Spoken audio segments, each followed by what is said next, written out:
റാഗിപ്പൊടി കൊണ്ട് സ്വാദുള്ള ഹെൽത്തി ആയിട്ടുള്ള ഒരു വിഭവം ഉണ്ടാക്കാമെന്ന്. ആവശ്യത്തിന് റാഗിപ്പൊടി എടുക്കാം. വറുത്ത പൊടിയാണിത്. ഏകദേശം ഒരു 1.5 കപ്പ് അളവിലാണ് എടുത്തേക്കണം. റാഗിപ്പൊടിയിലേക്ക് ഏലക്കായും പഞ്ചസാരയും കൂടി, ഒരു 8 ഏലക്കായും 2 സ്പൂൺ പഞ്ചസാരയും കൂടി പൊടിച്ചെടുത്താണിത്. ഇത് ചേർക്കാം. ഈന്തപ്പഴം 12 എണ്ണം എടുത്തിട്ടുണ്ട്. ചൂടുവെള്ളത്തിൽ കുതിർത്തിയതാണ്. കുരു കളഞ്ഞ് 1 മണിക്കൂർ കുതിർത്തിട്ടുണ്ട്. ഇതിലേക്ക് ശർക്കരപ്പൊടി ചേർക്കാം. 1/4 കപ്പ് ശർക്കരപ്പൊടി ഉണ്ടാവും. ഇത് മിക്സിയുടെ ജാറിലേക്ക് ഡേറ്റ്സ് കുതിർത്തതും ശർക്കരപ്പൊടിയും കൂടി ചേർക്കാം.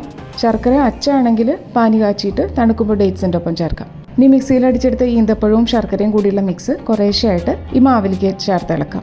ജാറിൽ കുറച്ച് വെള്ളം ഒഴിച്ചിട്ട് അതും കൂടി ചേർക്കുന്നുണ്ട്. റാഗിപ്പൊടി അബ്സോർബ് ചെയ്യുന്നതിനനുസരിച്ച് വെള്ളം ഒഴിക്കാം. ഈ കൺസിസ്റ്റൻസിയിലാണ് വേണ്ടത്. അപ്പത്തിൻ്റെ മാവ് പോലെ ആവും. ഇതിലേക്ക് 2 ടീസ്പൂൺ എള്ളും കൂടി ചേർക്കാം. നന്നായി യോജിപ്പിക്കാം. ഇപ്പം മാവ് റെഡി ആയിട്ടുണ്ട്.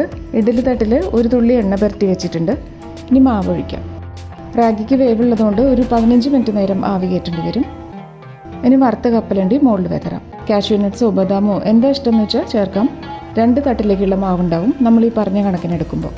ഒന്നിങ്ങനെ ഇളക്കിയാൽ സ്പ്രെഡ് ആയിക്കോളും മാവ്. ഇതിലും കപ്പലണ്ടി വെതറാം. തരതിരിപ്പായിട്ട് പൊടിച്ച് വെതറുകയും ചെയ്യാം.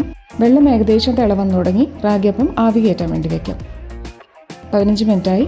വെന്തിട്ടുണ്ട് പാകത്തിന്. ചൂടാറിയിട്ട് തട്ടിന്ന് ഇളക്കിയെടുക്കാം. അങ്ങനെ റാഗിയപ്പം റെഡിയായി കഴിഞ്ഞു. റാഗി കഴിക്കാൻ മടിയുള്ള കുട്ടികൾക്കും ഇത് ഇഷ്ടാവും. മധുരം എത്ര വേണ്ടെന്ന് വെച്ചാൽ ശർക്കരയുടെ അളവ് കുറച്ചാൽ മതി.